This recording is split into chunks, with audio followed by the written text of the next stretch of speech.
Nah pertanyaannya, emang siapa yang nyuruh turunin dua-dua? Kan pelatih yang milih pemain itu.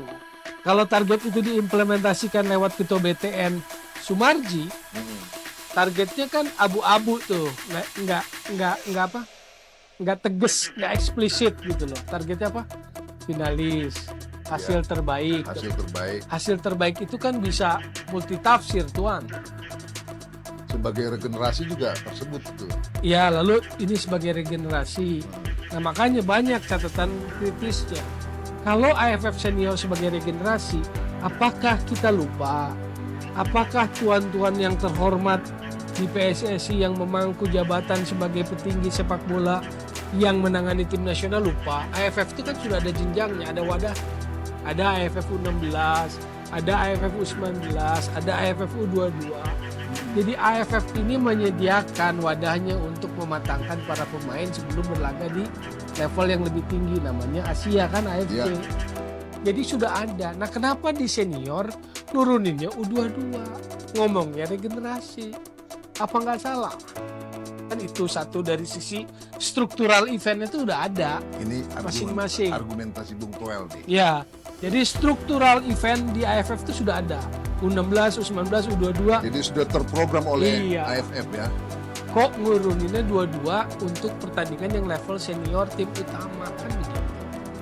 Maka kita melihat bahwa itu adalah alasan-alasan yang sudah disiapkan sejak awal. Oh, alasan yang sudah disiapkan. Iya kan? Manakala kita tidak juara. Iya, karena yang turun U22. Nah pertanyaannya, emang siapa yang nyuruh turunin dua-dua? Kan pelatih yang milih pemain itu. Jadi kalau saya sebetulnya tidak mau berdebat dengan siapapun yang dipilih pelatih, tapi targetnya juara gitu loh. Ya halo guys, jelang Piala AFF ya Bung Toel kembali berkomentar kenapa STY menurunkan skuad tim U22. Bahkan dia menyebut kalau ini adalah akal-akalan saja. Kalau nanti misalkan Indonesia itu kalah di AFF ya karena memang menurunkan tim U22. Bahkan mantan pemain timnas Greg Kunikolo ya menyayangkan sikap Sintayong menurunkan timnas U22. Jangan berharap menang di AFF kalau kita menurunkan tim U22, masuk final saja syukur.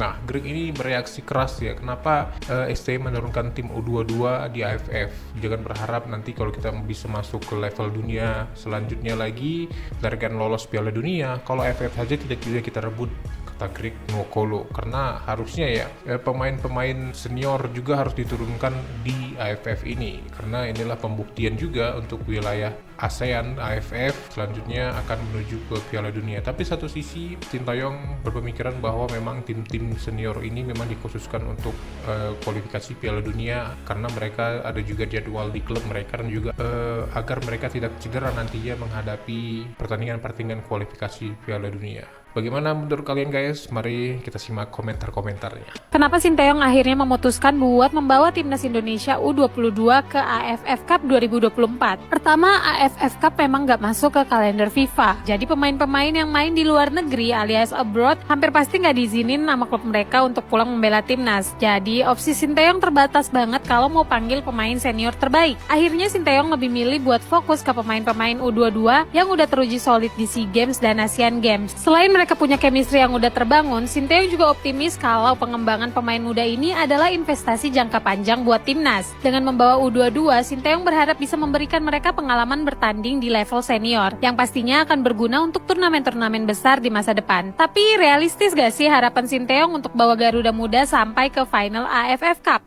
Akmal Marhali ya juga jadi sorotan, salah satu pengamat timnas sepak bola Indonesia ini juga menyoroti kenapa STY tidak memanggil tim senior untuk di AFF ini. Akmal Marhali lagi rame dibicarakan karena mengkritik keputusan PSSI menurunkan timnas U22 ke Piala AFF.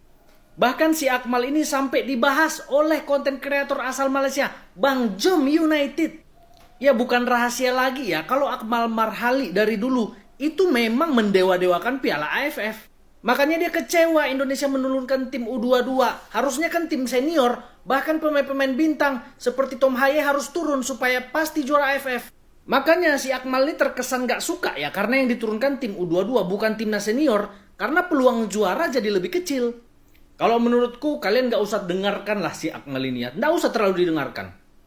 Orang mungkin kenalnya Akmal ini adalah koordinator Save Our Soccer, atau juga anggota Satgas Anti Mafia Sepak Bola. Tapi ku kasih tahu satu hal sama kalian. Kalian ingat nggak LPI? Awal kehancuran dan dualisme sepak bola Indonesia ya. Munculnya LPI kan munculnya dualisme. Salah satu klub LPI itu adalah Tangerang Wolves nih ya. Klub anggota LPI, Tangerang Wolves. Siapa CEO ke Tangerang Wolves? Ya Akmal Marhali. Ya jadi bisa dibilang Akmal Marhali ini bagian dari LPI. Yang dulu juga menjadi ya pencetus dualisme sepak bola. Hancurnya sepak bola Indonesia. Tiba-tiba udah jadi pengamat sepak bola aja si Akmal ini. Jadi kalau lahir pun dari LPI, tiba-tiba sok-sokan jadi pengkritik timnas Indonesia, ya menurutku lihatlah latar belakangnya ya. Makanya nggak heran sampai dibahas loh sama Bang Jom United ya. Jadi nggak usah dengarkan ya, Indonesia tidak harus juara Piala AFF. Karena itu Piala Ciki. Salam Di Matteo. Seperti apa tanggapan dari Coach Sin ya soal STI menurunkan tim U22 ya. Jadi berkomentar gampang aja. Lu mau seperti kita Singapura juara AFF 4 kali tapi nggak pernah masuk Piala Asia? Jadi kenapa nggak boleh hanya karena mereka lahir di luar?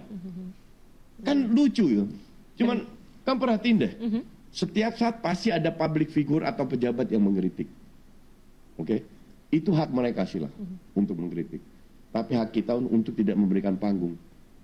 Gue pun pertama gue hajar juga ini orang-orang yang kritik. Terakhir gue udah bilang gue gak mau kasih panggung, jadi gak gue anggapin. Lu mau ngomong itu hak lu. Jadi gue minta netizen pun juga jangan kasih panggung. Ya, apalagi yang penting kita lihat aja bahwa kenyataan kita saat ini mampu berhadapan dengan tim-tim besar. Betul. Tim-tim bukan lagi kelas AFF, betul. tapi tim-tim Asia besar. Asia, udah. Betul. Dan itu udah berapa tahun kan level kita itu Asia. Masa kita kalah bersaing? Level kita itu Asia, lupakan AFF. AFF itu untuk uji coba, try out, cari jam terbang. It's okay. Kamu mau kayak Singapura 4 kali juara AFF nggak pernah ikut Piala Asia? Ya jangan ya, harapan kita nggak gitu ya. Jadi mending nggak usah juara AFF, tapi nggak perlu piala, tapi lu perform. Intermezzo U22 besok AFF kan? Nggak tahu.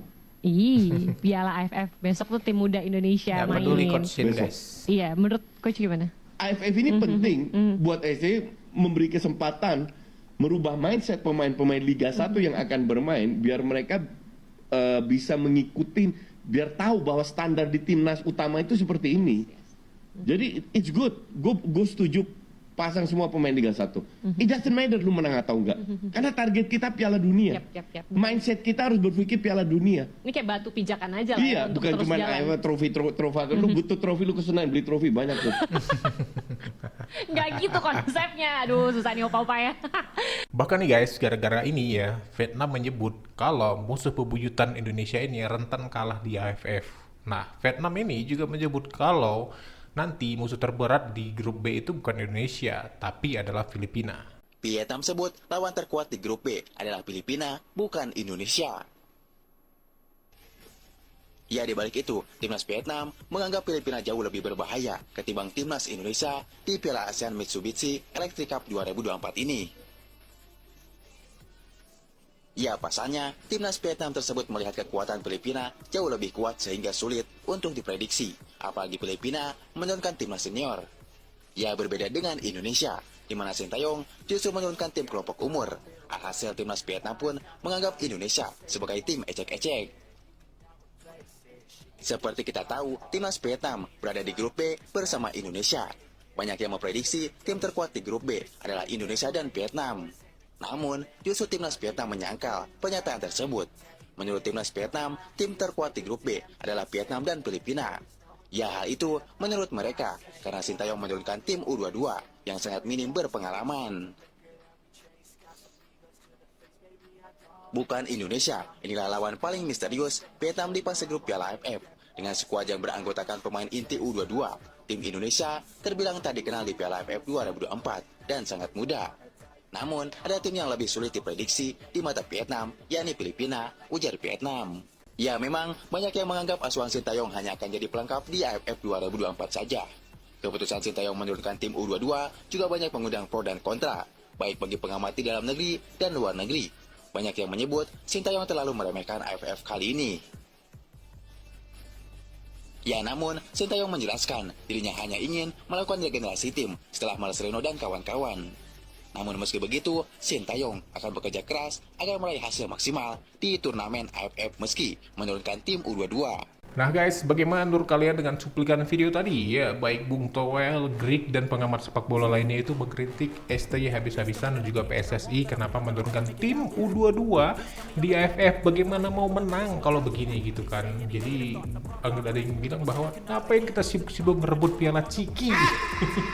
Untuk apa kan, target kita udah bukan itu lagi, tapi perform boleh, tapi kalau nggak menang ya udah. Tapi alasan STY tidak menurunkan pemanggil tim senior semuanya karena juga terbentur dengan jadwal dari izin dari AFF yang belum tentu mendapatkan izin dari klub mereka karena pemain abroad ya, belum tentu mendapatkan izin karena memang jadwal pemain-pemain ini dikhususkan untuk pemain kualifikasi Piala Dunia saja ya, pemain seniornya, jadi nggak semuanya bisa dipanggil.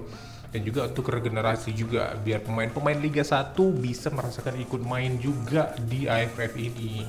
Jadi nggak melulu yang senior-senior aja, seperti itu. Bagaimana menurut tanggapan kalian guys? Silahkan berkomentar, sampai jumpa pada video selanjutnya.